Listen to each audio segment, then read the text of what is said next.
Naomi stood frozen in the hallway of her own home, her hand on the doorknob, her body swaying with exhaustion. It was 11:45 at night. She had been awake since 4 that morning. She had worked her hospital shift from 6 to 2, rushed to her second job at the call center from 3 to 7, grabbed a protein bar in her car before her evening shift at the restaurant from 7:30 to 10, and then driven across town to clean offices until 11. Her feet throbbed in her worn sneakers. Her back ached from bending and lifting. Her eyes burned from lack of sleep. But she had made it home.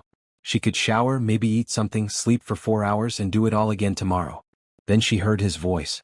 Derek's voice came through the bedroom door, loud and carefree, the way it used to sound back when they first met. Back when she thought he was ambitious and hardworking. Back before she knew the truth. "Man, I'm telling you I got it made," Derek said, and Naomi could hear other male voices in the background. He had the phone on speaker. "She works 4 jobs. 4.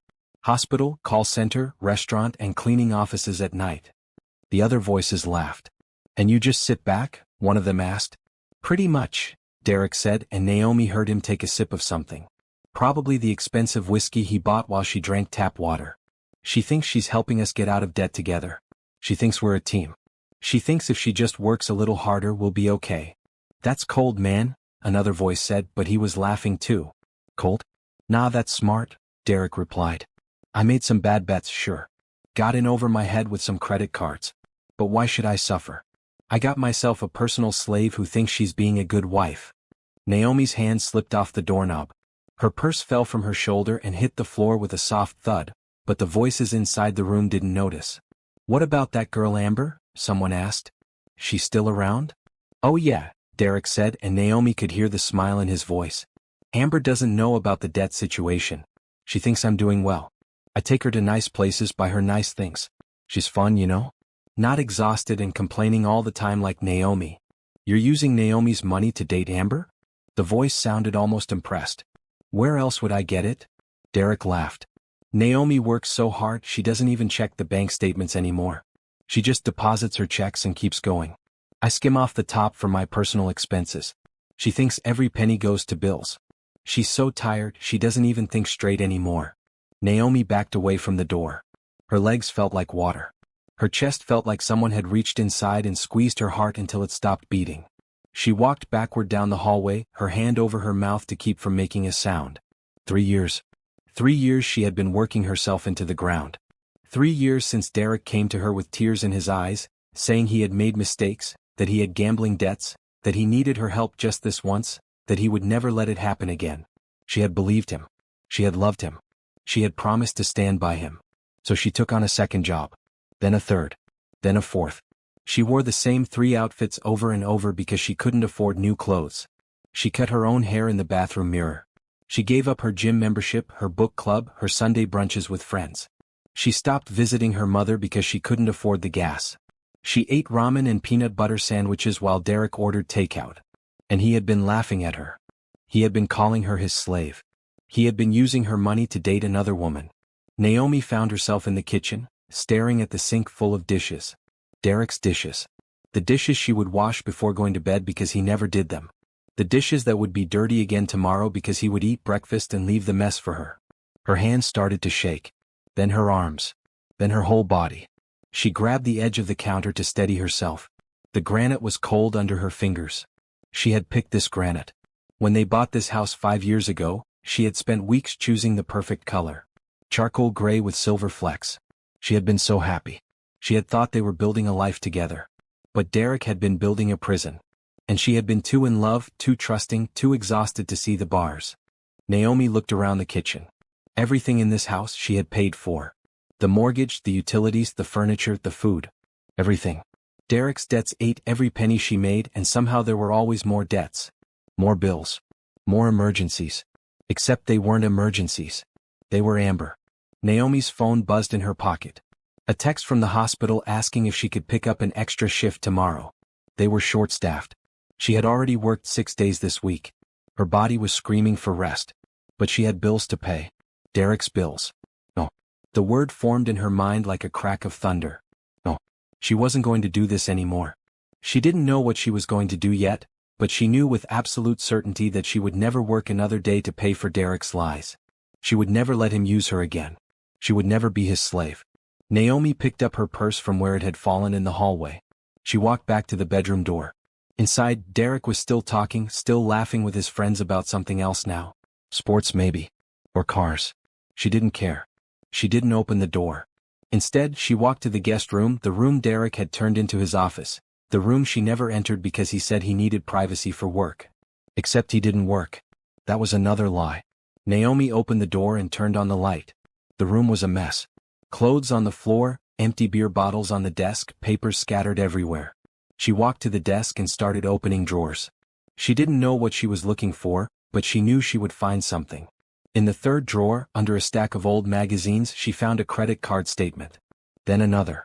Then another. The amounts made her sick. $15,000 on this one.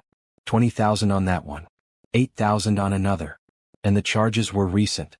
Jewelry stores. Hotels. Restaurants she had never been to. Ember. He was still spending money. Still going into debt. While she worked 4 jobs, he was making it worse. Naomi took photos of everything with her phone. Every statement, every receipt, every piece of evidence she could find. Her hands were steady now. Her mind was clear. The exhaustion had burned away, replaced by something cold and hard and focused. She had been asleep for 3 years. Now she was awake. And Derek was going to regret the day he ever called her his slave. Naomi turned off the light and closed the door behind her. She walked to the guest bathroom, the one Derek never used, and locked herself inside. She sat on the edge of the tub and opened her phone. She looked at the photo she had just taken. Then she opened her banking app. The joint checking account showed a balance of $800. Her paycheck from yesterday. Derek had already transferred $600 to his personal account. The one she didn't have access to. The one he said he needed for business. She looked at the account history. Transfers over and over. Her money going in, his transfers going out. Thousands and thousands of dollars. Years of her life, stolen one paycheck at a time. Naomi opened her email and started searching. She found the name of the divorce lawyer her friend Brenda had used 2 years ago. She wrote it down. Then she searched for financial advisors. Then for therapists. Then for moving companies. She was making a list. She was making a plan. And she was going to take her life back. In the bedroom, Derek was still laughing. But his laughter had an expiration date. And Naomi was going to make sure he knew exactly what it felt like to lose everything. Naomi didn't sleep that night. She lay in the guest room bed, staring at the ceiling, watching the shadows move as cars passed outside. Every hour, she heard Derek stumble to the bathroom, heard the flush, heard him get back into their bed. The bed she had been sleeping in for 8 years. The bed she would never sleep in again. At 4 in the morning, her alarm went off. Time to get ready for her hospital shift. Naomi sat up and looked at her phone. The email to the divorce lawyer sat in her drafts folder. She had written it at 2 in the morning, then deleted it, then written it again. She still hadn't sent it. Some part of her was afraid that if she sent it, everything would become real. But it already was real. Derek had made it real when he called her his slave. Naomi pressed send. Then she got dressed in her scrubs, put her hair in a ponytail, and walked quietly out of the house. Derek was snoring in the bedroom. He wouldn't wake up until noon. He never did. The drive to the hospital took 30 minutes. Naomi had made this drive so many times she could do it in her sleep. She had done it in her sleep, actually. Last month, she had dozed off at a red light and woke up to someone honking behind her. She parked in the employee lot and sat in her car for a moment. Through the windshield, she could see the hospital entrance, the automatic doors opening and closing as people went in and out. Sick people. Worried people. Tired people like her. Naomi worked as a medical billing specialist. She sat at a computer for 8 hours, processing insurance claims, talking to insurance companies, explaining to patients why their bills were so high. It wasn't the job she had dreamed of when she went to college. She had wanted to be a physical therapist. She had been 3 semesters away from finishing her degree when she met Derek. He had been charming. Confident. He told her she was beautiful. He told her she was smart. He told her he wanted to build a life with her. So when he asked her to take a break from school to help him start his business, she said yes. Just for a year, he said. Just until the business got off the ground. That was 8 years ago. The business never happened. Derek always had an excuse. The market wasn't right. He needed more capital. His partner backed out. Someone stole his idea. Naomi stopped asking about it after the 2nd year. By then she was working full-time to support both of them. By then, Derek had convinced her that her dreams could wait. That they needed to be practical. That she was being selfish for wanting to go back to school when they had bills to pay. But they didn't have bills. Not back then. The bills came later, after Derek started gambling. After he started losing. After he came home with tears in his eyes and promises on his lips. Naomi got out of the car and walked into the hospital. Her shift started in 10 minutes. She scanned her badge at the employee entrance and took the elevator to the 3rd floor. The billing department was quiet this early. Most people didn't arrive until 8. But Naomi liked the early shift. It meant she could leave at 2 and make it to her second job on time. Her desk was in the corner, next to a window that looked out over the parking lot. She had a photo of her and Derek on her desk. It was from their wedding day. They looked so happy. Derek in his suit, Naomi in her white dress, both of them smiling like they had won the lottery. Naomi picked up the photo and looked at it.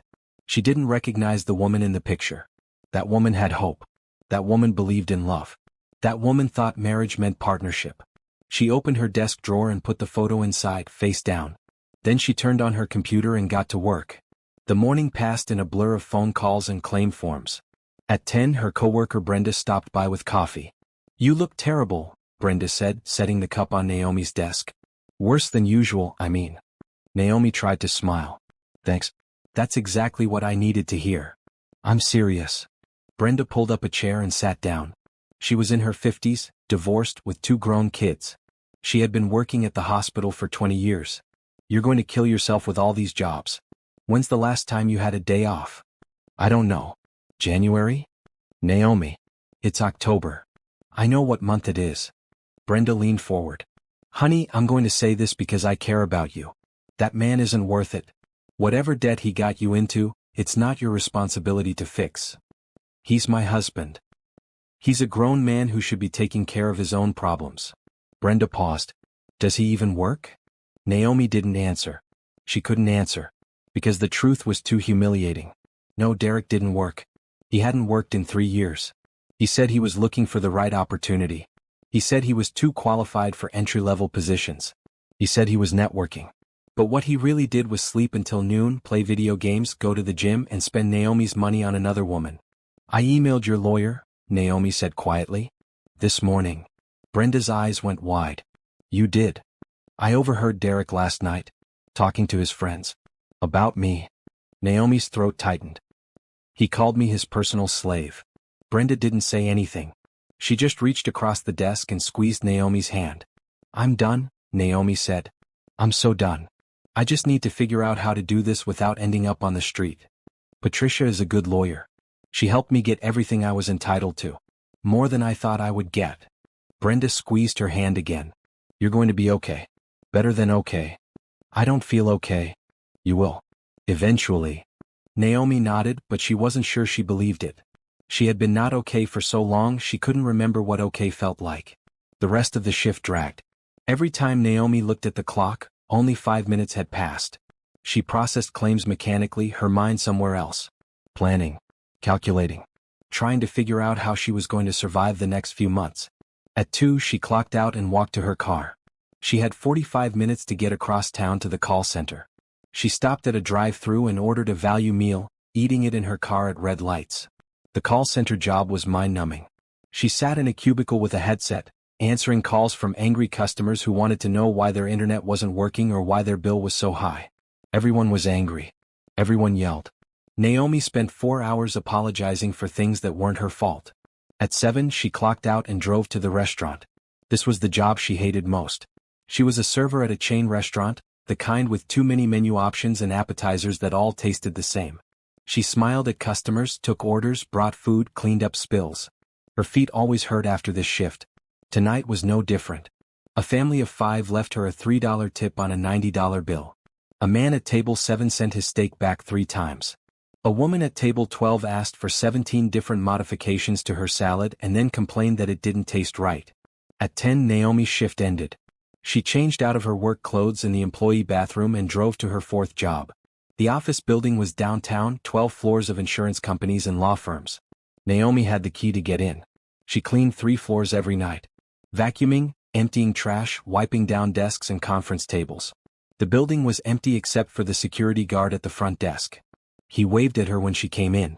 She waved back. Naomi started on the 10th floor and worked her way down. She vacuumed in straight lines the way she always did. She emptied trash cans that were barely full. She wiped down desks where people left family photos and motivational posters. All these people had normal lives. They worked one job. They went home at 5. They had weekends. Naomi couldn't remember the last time she had a weekend. At 11:30 she finished and drove home. The house was dark except for the glow of the TV in the living room. Derek had fallen asleep on the couch. An empty pizza box sat on the coffee table. $30 pizza.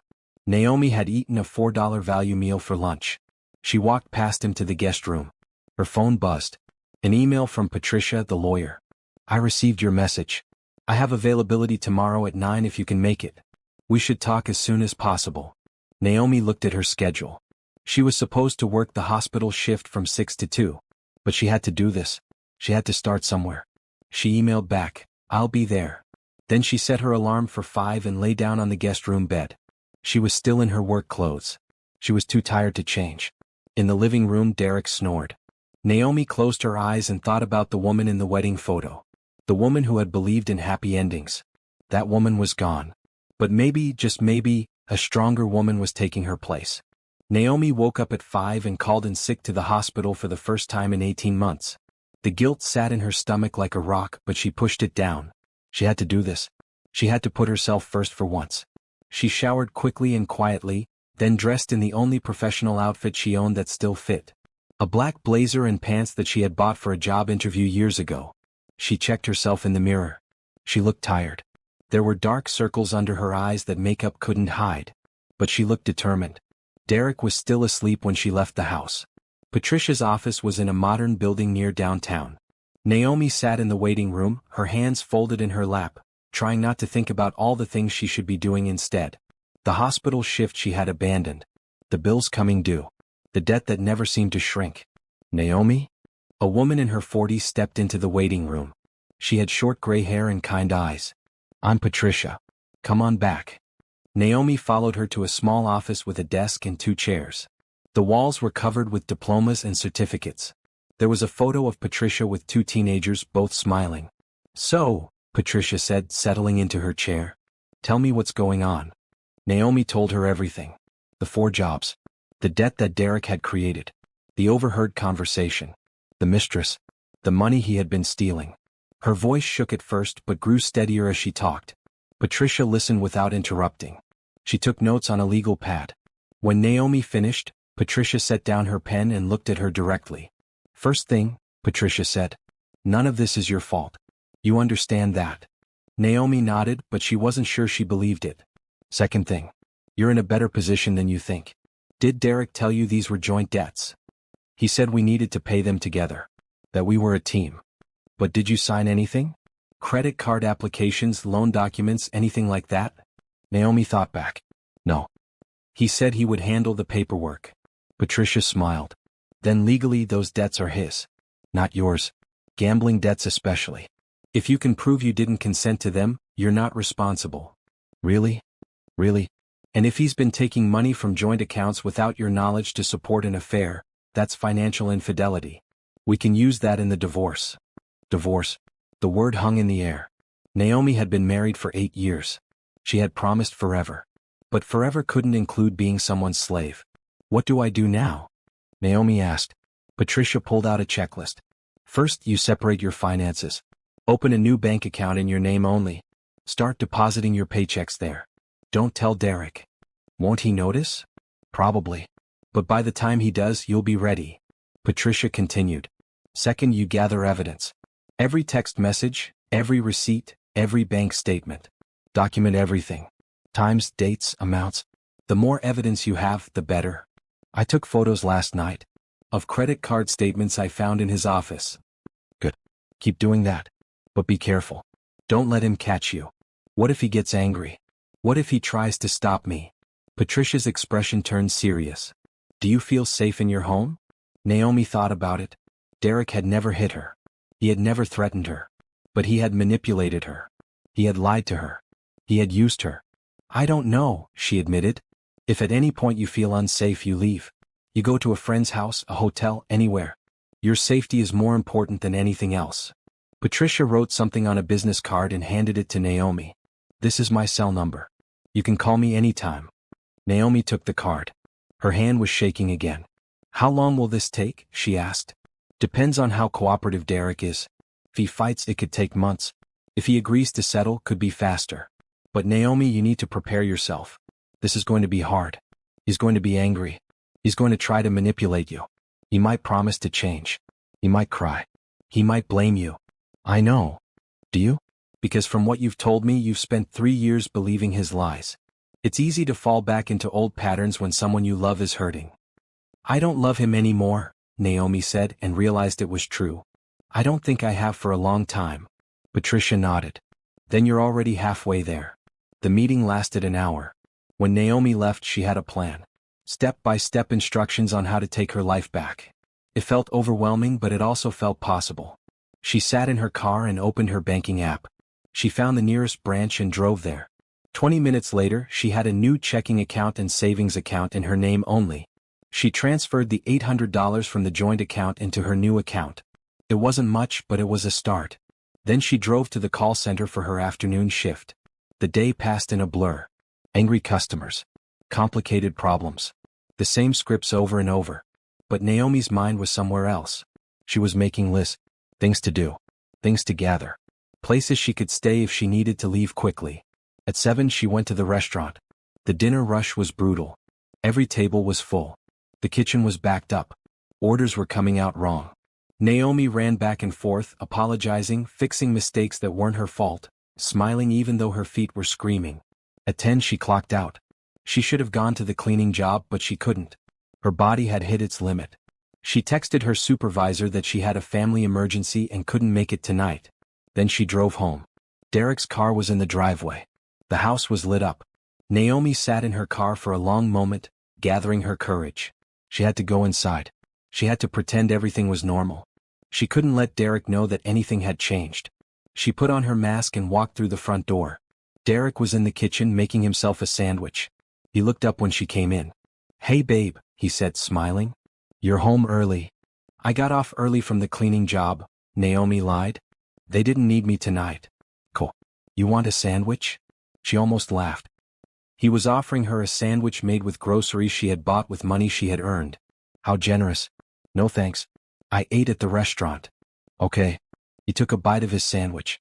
Hey, I was thinking. Maybe this weekend we could do something. Like a date night. We haven't done that in a while. Because we can't afford it, Naomi thought. Because I'm working 7 days a week to pay your debts. Sure, she said. That sounds nice. Derek smiled. Great. I'll make reservations somewhere. My treat. Your treat. With my money. Naomi excused herself and went to the guest room. She sat on the bed and pulled out her phone. She opened her email and started writing. A message to her mother, explaining everything. A message to Brenda, thanking her for the lawyer referral. A message to the hospital, requesting to drop down to part-time hours. She was taking steps. Small steps. But steps nonetheless. At midnight, Derek knocked on the guest room door. You coming to bed? He asked. I'm really tired. I think I'll just sleep here. You've been sleeping in here a lot lately. The bed is better for my back, Naomi lied. All the physical work, you know? Oh, okay. He paused. Love you. The words felt like knives. How dare he say that to her? How dare he pretend? Love you too, she said because she had to. Because she wasn't ready yet. But soon. Soon she would be ready. And then Derek would learn what it meant to lose everything. 3 days later, Naomi was cleaning Derek's car. He had asked her to do it, said it was disgusting, said he would pay her $50. $50 from her own money, given back to her as payment for more work. But she said yes because she needed an excuse to search the car. It was Sunday afternoon. Derek was at the gym. He went every day, spending 2 hours working out, another hour in the steam room. Time he could have spent working. Time he could have spent helping her. Naomi started with the trunk. Fast food bags, empty water bottles, gym clothes that smelled like they hadn't been washed in weeks. She threw it all away and moved to the back seat. More trash. A receipt from a jewelry store dated 2 weeks ago. $450 for a bracelet. Naomi took a photo of the receipt and put it back where she found it. The front seat was worse. The center console was full of gum wrappers and parking stubs. The glove compartment had old insurance cards and a bottle of cologne. Expensive cologne. Naomi had never smelled it on Derek at home. She was about to close the glove compartment when she saw it. A phone. Not Derek's iPhone. This was an Android, an older model, tucked under the insurance papers. Naomi picked it up. The screen lit up. No password.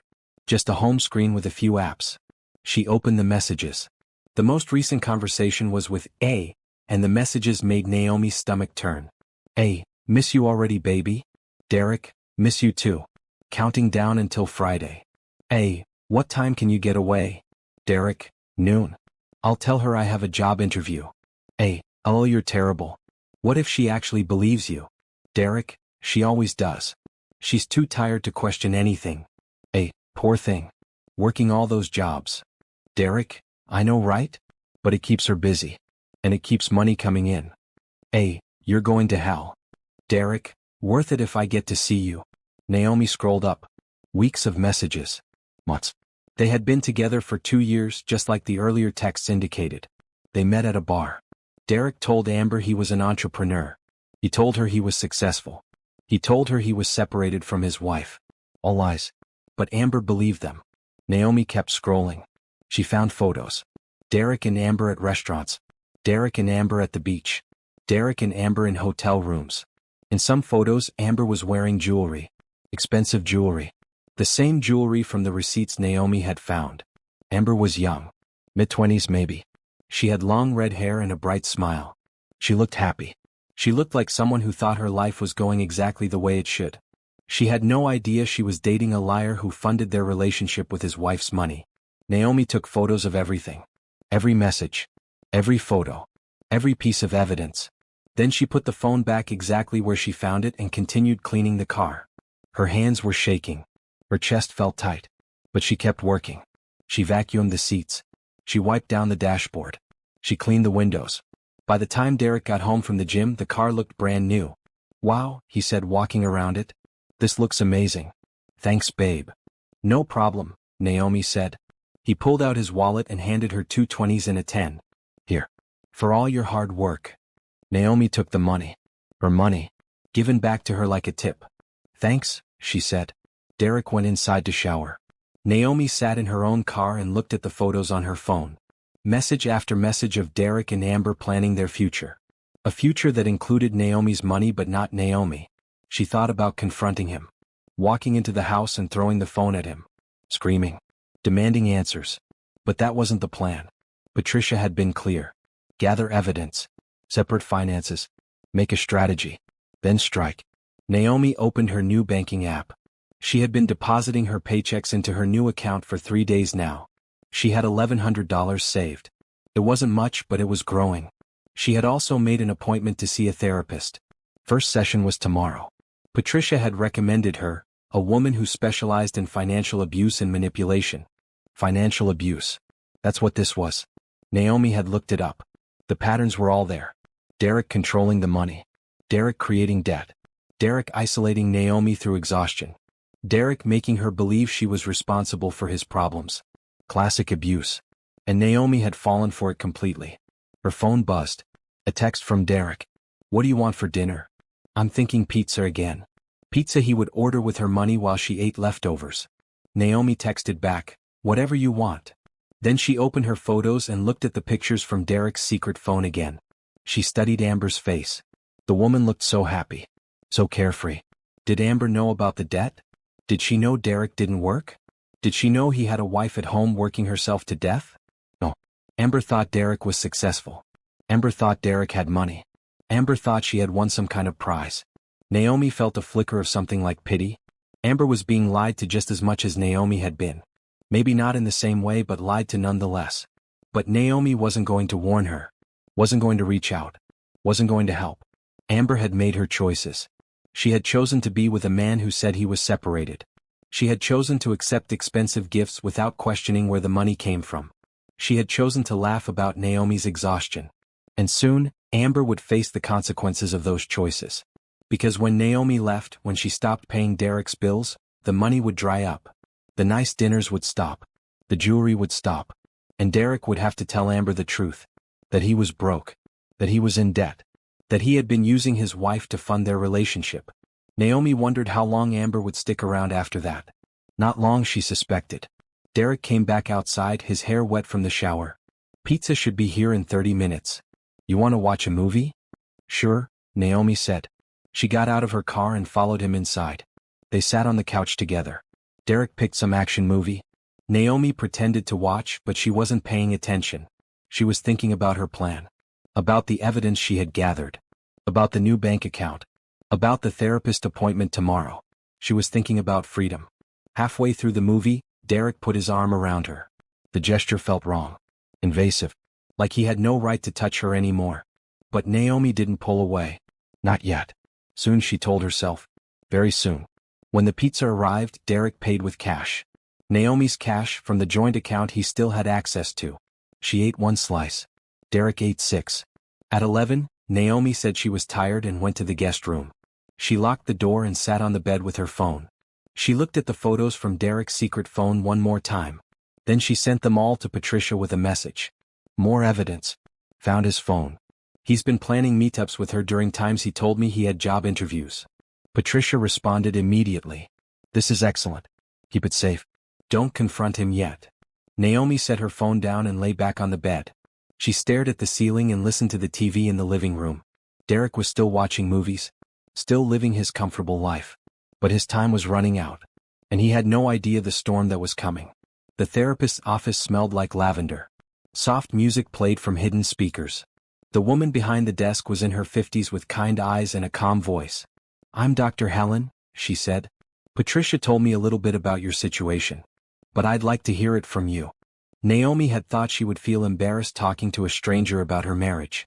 But instead she felt relief. This was someone who would listen without judgment. Someone who wouldn't tell her she was overreacting or being dramatic. She told Dr. Helen everything. Not just the facts but how she felt. The exhaustion. The confusion. The way Derek made her feel like she was never doing enough. The way he twisted every conversation to make her feel guilty. Dr. Helen listened. She took notes. When Naomi finished, she set down her pen. What you're describing is called financial abuse, Dr. Helen said. It's a form of control where one partner uses money to manipulate and dominate the other. Often, the victim doesn't realize what's happening because it develops slowly over time. That's exactly what happened, Naomi said. At first it was just helping him with one debt. Then another. Then it became normal for me to work and him not to.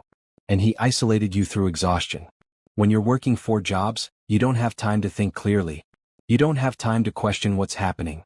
You're too tired to see the manipulation. Naomi felt tears building. I feel so stupid. How did I let this happen? You're not stupid. You're human. You loved him. You trusted him. Those aren't weaknesses. But Derek exploited those qualities. That's on him, not you. The session lasted an hour. When it ended, Naomi felt lighter. Dr. Helen gave her homework. Write down every time Derek made her feel guilty or responsible for his problems. Document the patterns. Naomi drove straight from the therapist's office to the hospital for her shift. She was down to part-time now, 3 days a week instead of 6. The hospital had been understanding. Her supervisor said she looked like she needed a break. Brenda caught her at lunch. They sat in the cafeteria, eating salads from the vending machine. You look better, Brenda said. Less like a zombie. Naomi laughed. Thanks. I think. Patricia told me you're doing everything right. Building your case. Getting evidence. I found his secret phone. He's been using it to communicate with his mistress. Brenda's eyes widened. Are you serious? Completely serious. 2 years of messages. Photos. Plans to meet up. All while I was working. That man deserves everything that's coming to him. I just want to be free, Naomi said. I don't care about revenge. I just want my life back. But that wasn't entirely true. She did want Derek to face consequences. She wanted him to understand what he had done. She wanted him to feel even a fraction of the pain she had felt. That evening, Naomi skipped her restaurant shift. She had quit that job yesterday. Now she was down to 2 jobs, part-time at the hospital and part-time at the call center. She still did the cleaning job 2 nights a week for extra money. With her free time, she went to the public library. She had borrowed a laptop from work and set herself up in a quiet corner. Then she got to work. She created a spreadsheet. Column 1, Derek's debts. She listed every credit card, every loan, every bill she had been paying. Next to each one, she listed the balance and the monthly payment. The total made her sick. $97,000. Column 2, Evidence. She listed every piece of documentation she had. Bank statements showing transfers from joint accounts to Derek's personal account. Receipts for jewelry and hotels. Text messages with Amber. Photos of them together. Column 3, Timeline. When each debt was created. When Derek stopped working. When he told her he needed help. When she took on the second job. The third. The fourth. The pattern was clear. Derek had created these debts himself through gambling and poor choices. He had never intended to pay them back. He had always planned to use Naomi. And it had worked for 3 years. Naomi saved the spreadsheet to a USB drive. She made 3 copies and hid them in different places. One in her car. One in her locker at the hospital. One in a safety deposit box she had opened at her new bank. She wasn't taking any chances. If Derek found out what she was planning, he might try to destroy evidence. She had to be ready. Next, she opened a new document and started writing. A list of things she needed to do before she could leave. Save 3 months of expenses. Find an apartment. Change all her passwords. Tell her mother. Serve divorce papers. File a police report about financial fraud, if possible. She was on step 1. Her new bank account had $2,200. Her monthly expenses, once she stopped paying Derek's debts, would be about $2,000. She needed $6,000 saved before she could leave safely. At her current rate, she could save about $800 a week now that she had quit 2 jobs and was depositing everything in her own account. That meant she needed about 5 more weeks. 5 more weeks of pretending. 5 more weeks of living with Derek. 5 more weeks of wearing the mask. She could do it. She had survived 3 years. She could survive 5 more weeks. Naomi worked at the library until it closed at 9. Then she drove to the office building for her cleaning shift. The work was mindless, which she appreciated. It gave her time to think. She had called her mother yesterday and told her everything. Her mother had cried. She had said she knew something was wrong but didn't want to pry. She said Naomi could come stay with her anytime. But Naomi didn't want to run to her mother. She wanted her own place. Her own space. A fresh start that was completely hers. At 11 she finished cleaning and drove home. Derek was asleep on the couch again. Naomi walked past him to the guest room. Her phone buzzed. A text from an unknown number. "Hi, is this Naomi? This is Amber. We need to talk." Naomi's heart stopped. She stared at the message. Read it again. How did Amber get her number? Another text came through. "Derek gave me your number a long time ago. In case of emergency. But I just found out he's still married. He told me you were separated. Is that true?" Naomi's hands shook. She didn't know how to respond. Part of her wanted to tell Amber everything. To tell her exactly what kind of man Derek was. To warn her. But another part of her remembered the text messages. Amber laughing about Naomi's exhaustion. Amber accepting expensive gifts without question. Amber choosing to believe Derek's lies. Naomi typed back, "We're not separated. We're very much married. And you're welcome to him." She hit send before she could change her mind. 3 dots appeared immediately. Amber was typing. "I had no idea. I swear. He told me you were getting divorced. He told me it was just a matter of paperwork." Naomi typed, "He lied. He's been lying to both of us. But I'm done being lied to.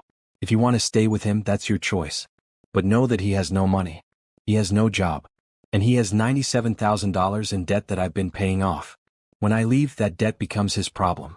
Good luck." She turned off her phone and put it in her drawer. She didn't want to talk to Amber. Didn't want to hear her excuses or her shock or her apologies. Amber was Derek's problem now. And in 5 weeks, Derek would be nobody's problem but his own. Amber didn't text again. But Derek started acting strange. He was on his phone constantly, typing and deleting messages. He kept asking Naomi about her schedule. He wanted to know when she would be home. She had plans. If anything had changed. Naomi knew Amber must have confronted him. And now Derek was scared. It was week 4 of Naomi's plan. She had $5,400 saved. Almost enough to leave. She had found an apartment, a small 1-bedroom across town. The landlord was holding it for her. She just needed to come up with first month, last month, and deposit. $5,000 total. She was almost there. Naomi came home from her hospital shift on a Wednesday afternoon. Derek's car was in the driveway. Unusual. He was usually at the gym. She walked inside and found him sitting at the kitchen table. His laptop was open in front of him. His face was pale. "We need to talk," he said. Naomi's heart started racing, but she kept her voice calm. "About what? Did you close our joint account?" I moved my money to a personal account. That's all. Why? Because I wanted control over my own paychecks. Derek stood up. You can't do that. We have bills to pay.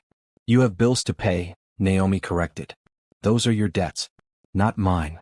His face flushed red. We're married. Your money is our money. Then where's your money? Naomi asked. You haven't worked in 3 years.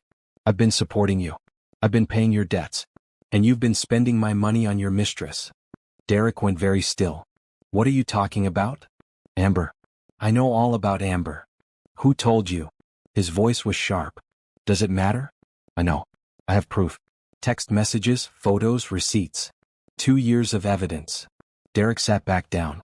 His hands were shaking. It's not what you think. Really? What is it then?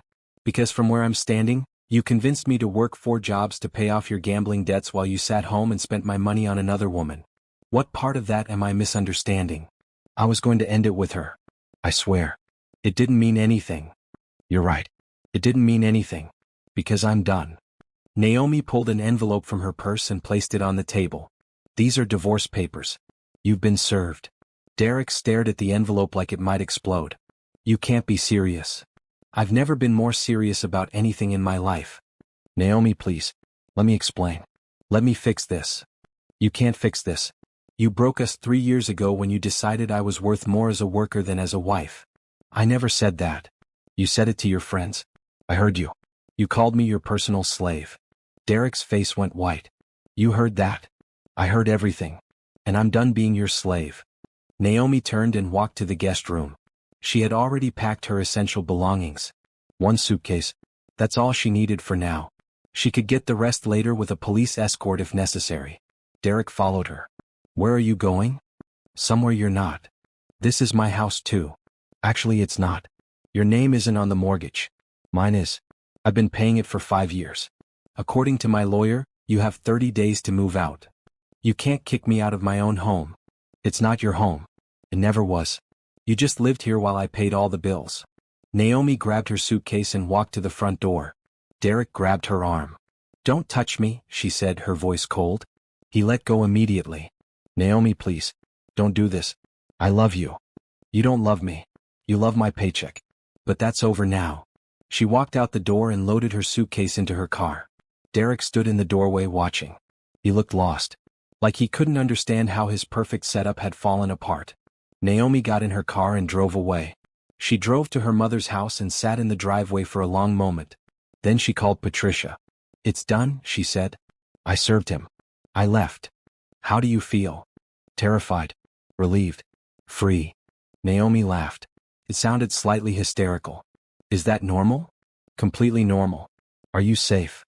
I'm at my mother's house. Good. Stay there tonight. Tomorrow we'll talk about next steps. But Naomi, you did it. The hardest part is over. Naomi hung up and sat in the car watching her mother's house. The lights were on inside. Her mother was probably making dinner, living a normal life. A life Naomi was about to re-enter. Her phone buzzed. Multiple texts from Derek. Please come home. We can work this out. I'll change. I'll get a job. I'll pay you back. Naomi blocked his number. Then she got out of the car and walked to her mother's door. Her mother answered before she could knock. She took one look at Naomi's face and pulled her into a hug. Come inside, baby, she said. You're safe now. Naomi started crying then. Not sad tears. Not angry tears. Relief tears. She had done it. She had left. She had taken the first step toward a new life. And there was no going back. The apartment was small but bright. 1 bedroom, 1 bathroom, a kitchen barely big enough for 1 person. But it was hers. All hers. Naomi signed the lease on a Thursday.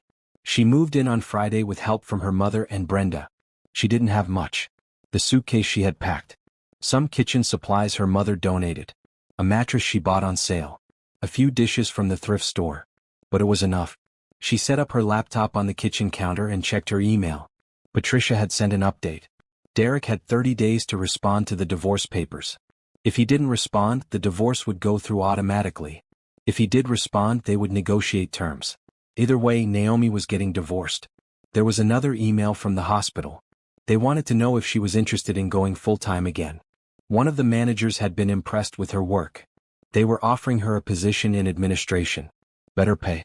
Normal hours. Benefits. Naomi stared at the email. A real job. A career. Something she had given up on 3 years ago when Derek convinced her they needed to focus on his dreams instead of hers. She replied, yes. I'm very interested. When can we discuss details? Then she opened her banking app. $5,800. She had spent $3,000 on the apartment.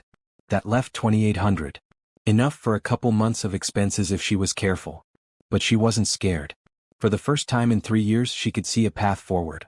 Her phone rang. Unknown number. She answered cautiously. Hello. Is this Naomi Fletcher? A man's voice. Yes. This is calling from First National Bank. I'm trying to reach Derek Fletcher regarding his account. The number we have on file isn't working. Do you have a way to reach him? Derek and I are separated. I don't have his current number. Oh, I see. Well, his account is severely overdrawn. We need to discuss payment options. That's his account. Not mine. But you're his wife. Aren't you responsible for his debts? No. We're getting divorced. And those debts were incurred without my knowledge or consent. You'll need to work out payment with Derek directly. She hung up before the man could respond. Over the next week there were more calls. Credit card companies. Loan officers. Collection agencies. All looking for Derek. All trying to find someone to pay his debts. Naomi blocked every number. She also received an email from Amber. She almost deleted it without reading, but curiosity got the better of her. I'm sorry. I didn't know the truth about Derek.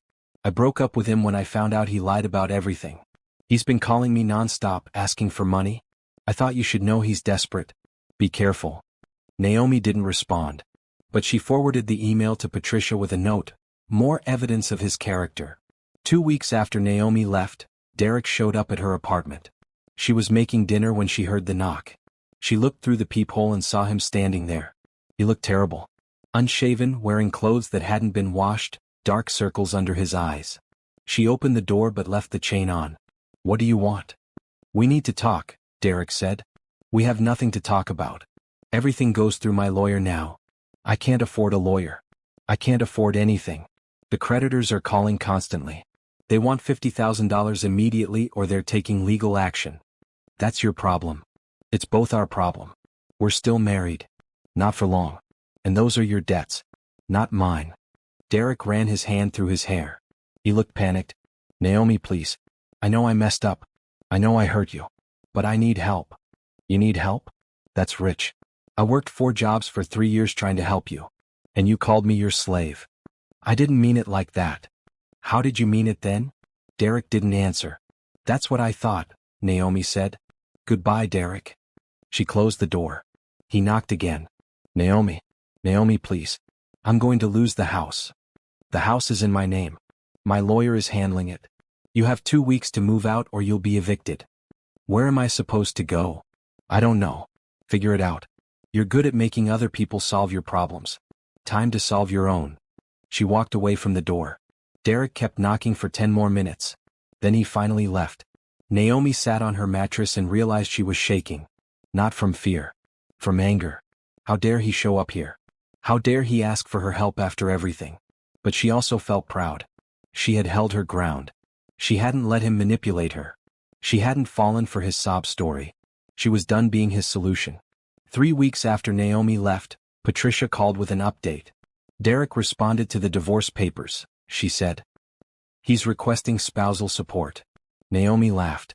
She couldn't help it. Are you serious? Completely serious. He's claiming that he gave up his career to support your career. He says you owe him support while he gets back on his feet. That's insane. I have documentation proving the opposite. I know. And we'll fight it. But it tells me he's desperate. His debts are crushing him and he's looking for any way to get money. Will he get support? Not a chance. Not with the evidence we have. But it might delay the divorce a bit while we sort through his claims. How long? A few months maybe. But Naomi, the end result won't change. You're getting divorced. You're getting the house. And you're not responsible for his debts. After she hung up, Naomi sat in her apartment and thought about Derek. She wondered where he was living. If he had found a job. If Amber had taken him back. She wondered if he understood yet what he had lost. Probably not. Men like Derek never did. But that didn't matter anymore. Derek was his own problem now. And Naomi had better things to think about. Like her interview tomorrow for the full-time position at the hospital. Like the online course she had enrolled in to finish her physical therapy degree. Like the life she was building. Slowly. Carefully. Just for herself. 6 months after leaving Derek, Naomi barely recognized her own life. She woke up at 7 instead of 4. She made coffee in her small kitchen and drank it slowly, sitting on her single chair and looking out the window. The view wasn't much. Just the parking lot and another apartment building. But it was peaceful. She worked one job now. The full-time position at the hospital in administration. 8 to 5 Monday through Friday. She had weekends. Actual weekends where she didn't work. It felt strange at first. Almost wrong. After 3 years of constant work, her body didn't know how to rest. She would wake up on Saturday morning with anxiety, feeling like she should be somewhere, doing something, earning money. But slowly she was learning to relax. She was also learning who she was without Derek. That was harder than she expected. For 8 years she had defined herself in relation to him. Derek's wife. Derek's supporter. Derek's solution to every problem. Now she was just Naomi. And she had to figure out what that meant. Therapy help. She saw Dr. Helen twice a month now. They talked about boundaries. About self-worth. About recognizing manipulation. About rebuilding trust in herself and others. "You're doing remarkably well," Dr. Helen said during their last session. "Most people take years to recover from financial abuse. You're thriving after just 6 months." "I don't always feel like I'm thriving," Naomi admitted.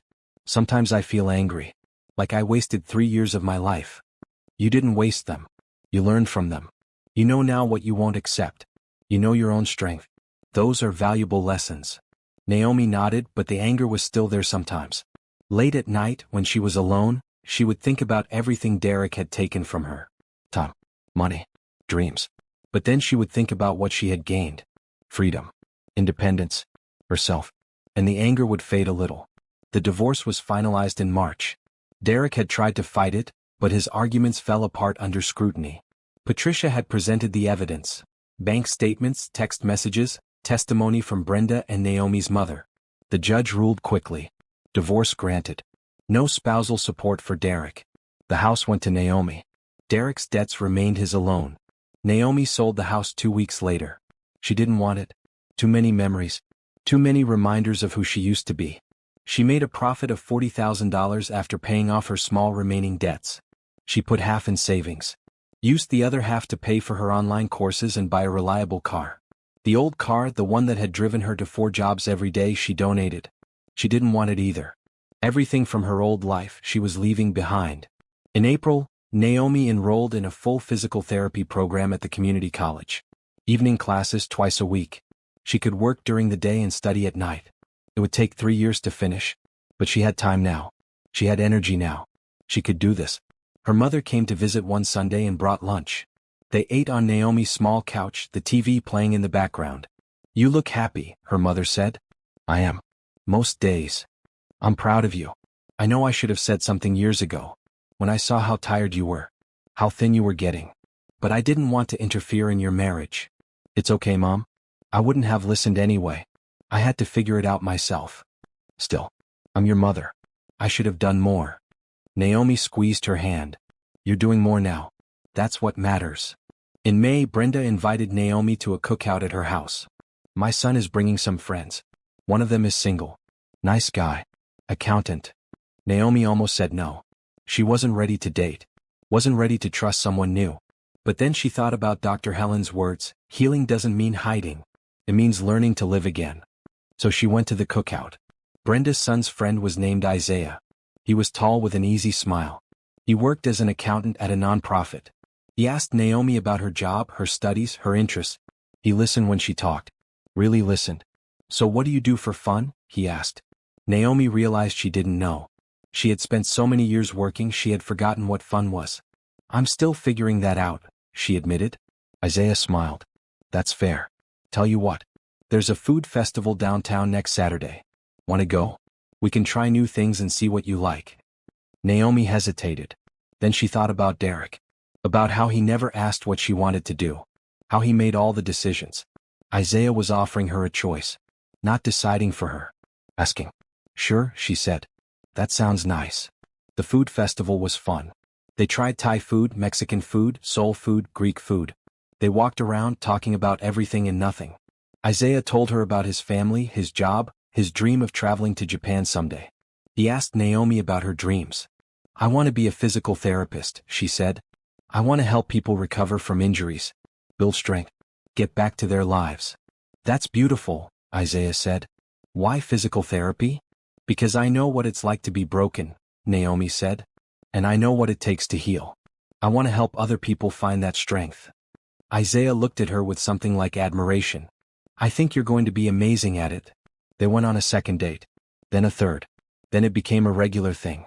Dinner on Wednesdays. Movies on Saturdays. Long phone calls on Sunday afternoons. Isaiah never pushed. Never assumed. He always asked, what did she want to eat? What movie did she want to see? How was she feeling? He respected her boundaries. When she said she needed space, he gave it. When she said she wasn't ready for something, he understood. "I'm divorced," she told him on their fifth date. "Recently. It was bad. I'm still working through a lot." "Thank you for telling me," Isaiah said. "We can go as slow as you need. No pressure." And he meant it. For the first time in years, Naomi felt seen. Not as a solution to someone's problems. Not as a paycheck. Not as a means to an end. Just as herself. By summer, Naomi had a routine. Work, classes, study time. Dinner with her mother on Sundays. Date nights with Isaiah on Wednesdays and Saturdays. Therapy on Thursday afternoons. It was a full life. But it was her life. She ran into Derek once at a coffee shop in September. He was working there. Behind the counter. Taking orders. He looked up when she came in and froze. Naomi almost left. But then she thought, why should she? She had every right to be here. She walked up to the counter. "Hi, Derek," she said calmly. "Hi." His voice was quiet. "What can I get you?" "Medium vanilla latte, please." He nodded and wrote her name on the cup with shaking hands. While he made her drink, Naomi looked around. The coffee shop was small but clean. Derek looked exhausted. Older. Thinner. He handed her the latte. "That's $4.50, he said. She paid with her card. Their fingers didn't touch. "How are you?" Derek asked, even though he clearly didn't want to know the answer. "I'm good. Really good. I'm in school. Studying to be a physical therapist." "That's great. I'm happy for you." He didn't sound happy. He sounded hollow. "How are you?" she asked, though she wasn't sure why. "Getting by. I'm working here and doing some freelance work on the side. Trying to pay down the debt." "Good luck with that." Derek nodded. "Naomi, I want to say—" "Don't," she interrupted. "Whatever you're going to say, don't. It's in the past. Let's leave it there." She picked up her latte and walked out. Her hands were steady. Her heart was calm. She felt nothing but pity for him. And that's when she knew she had truly moved on. 1 year after leaving Derek, Naomi celebrated her birthday in a way she never had before. She took the whole day off work. She slept in until 9. She made pancakes and ate them slowly while watching her favorite show. She went to get her nails done. Then she met her mother and Brenda for lunch at a nice restaurant. No rushing. No squeezing things between shifts. No exhaustion. Just a normal, relaxing day. "How does it feel to be 34? Brenda asked over dessert. "Honestly? Amazing. Last year at this time, I was working 4 jobs and couldn't remember what month it was. Now I'm actually living." "You look different," her mother said. "Lighter. Like you're not carrying the world on your shoulders anymore." "I'm not. I'm only carrying myself. And that's so much easier." That evening, Isaiah took her to dinner. He had made reservations at a steakhouse overlooking the river. The kind of place Naomi would have never gone with Derek because they couldn't afford it. Or rather, because Derek spent all their money on Amber. "I have something for you," Isaiah said after they ordered. He pulled out a small wrapped box. Naomi opened it. Inside was a delicate silver bracelet with a single charm. "A phoenix. Rising from the ashes," Isaiah explained. "That's what you did. You rebuilt yourself." Naomi felt tears prickling her eyes. "This is beautiful. Thank you. You're beautiful. Inside and out. And I wanted you to have something to remind you how strong you are." They had been dating for 7 months now. It was different from her relationship with Derek in every way. Isaiah was consistent. Reliable. Kind. He supported her dreams instead of dismissing them. He encouraged her instead of diminishing her. "I love you," Isaiah said. "I know it might be too soon to say that. But it's true. And I wanted you to know." Naomi's heart felt full. She hadn't said those words to anyone in a long time. She had thought maybe she never would again. But looking at Isaiah, she felt it. Love. Real love. The kind that lifted instead of dragged down. I love you too, she said. In November, Naomi completed her first year of classes. All A's. Her professors praised her dedication and insight. One of them suggested she consider specializing in trauma recovery. Patients who needed physical therapy after accidents or violence. You have a natural empathy for people who are rebuilding, the professor said. And your own experience could help you connect with them. Naomi thought about it.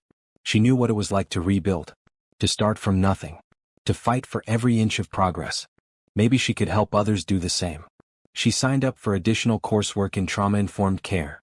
The hospital promoted her in December. Her new title was Operations Coordinator. More responsibility. Better pay.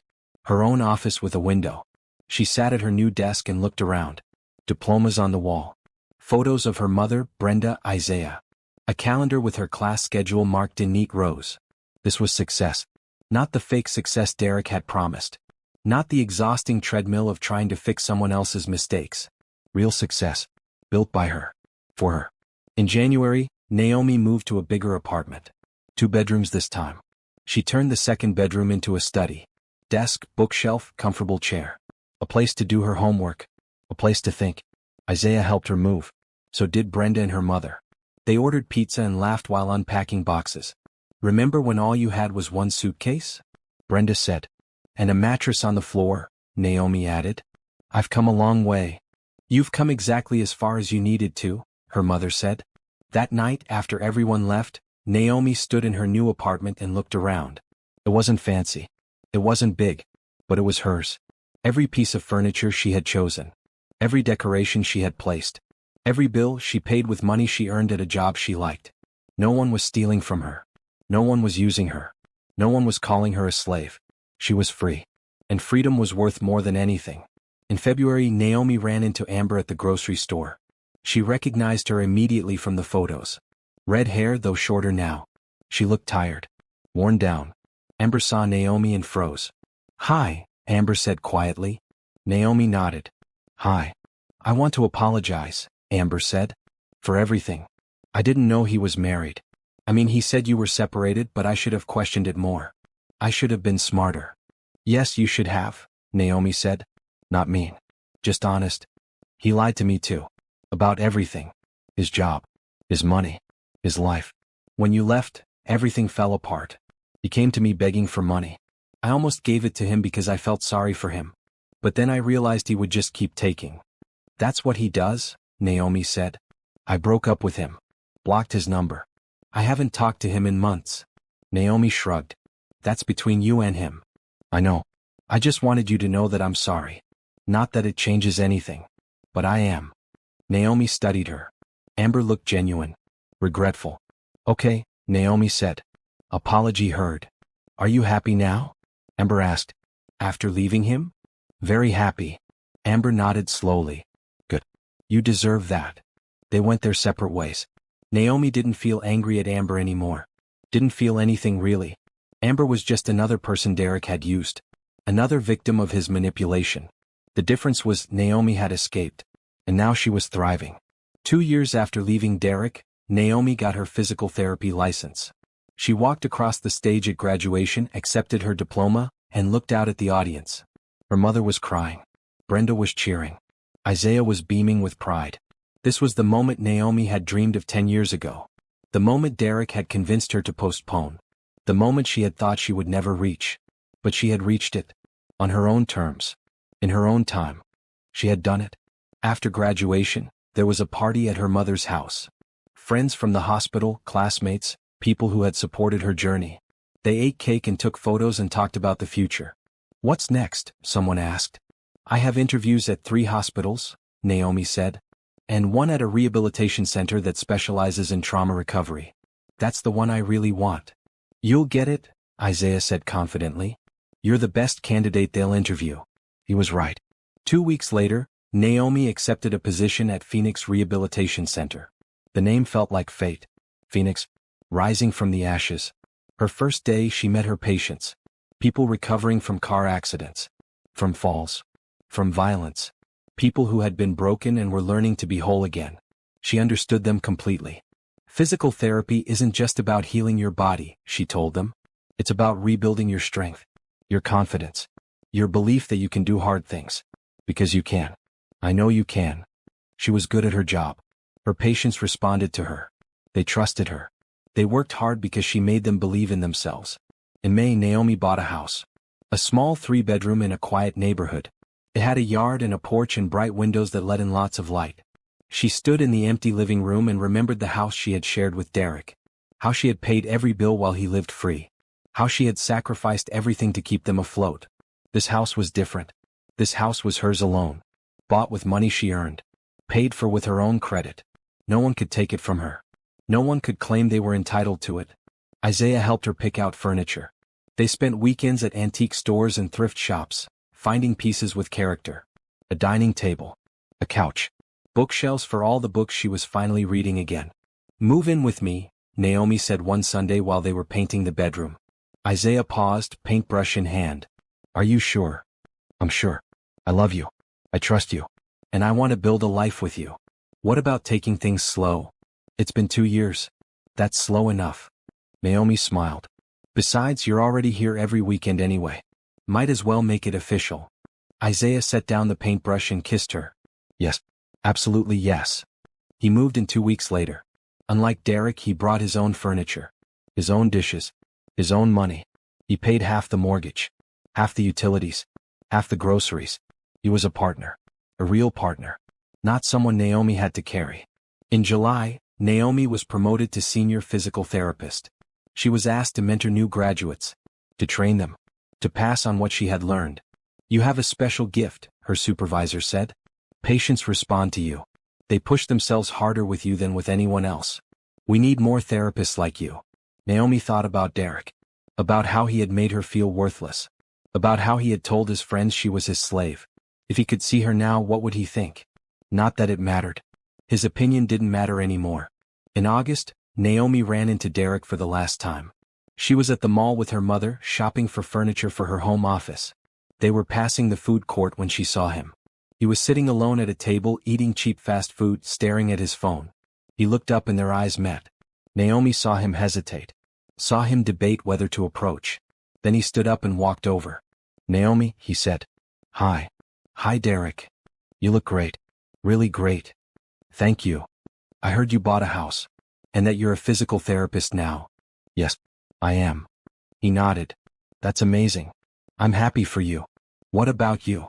Naomi asked, though she didn't really care. I'm managing. Finally got a full-time job. Office work. Is boring, but it pays the bills. Still paying off the debt. Probably will be for the next 10 years. I'm sorry to hear that. Derek laughed bitterly. No, you're not. You're right. I'm not. He looked at her for a long moment. I was horrible to you. I know that. I used you. I lied to you. I took advantage of your love. And I'm sorry. I know it doesn't change anything. But I am sorry. Naomi considered his words. 2 years ago she would have wanted this apology. Would have needed it. Now it felt empty. Too late. Meaningless. Okay, she said. I accept your apology. Do you forgive me? Naomi thought about that. Did she forgive him? Could she? I don't know, she said honestly. But I don't think about you anymore. I don't wonder what you're doing. I don't care if you're happy or sad or struggling. You're just not part of my life anymore. Derek flinched like she had slapped him.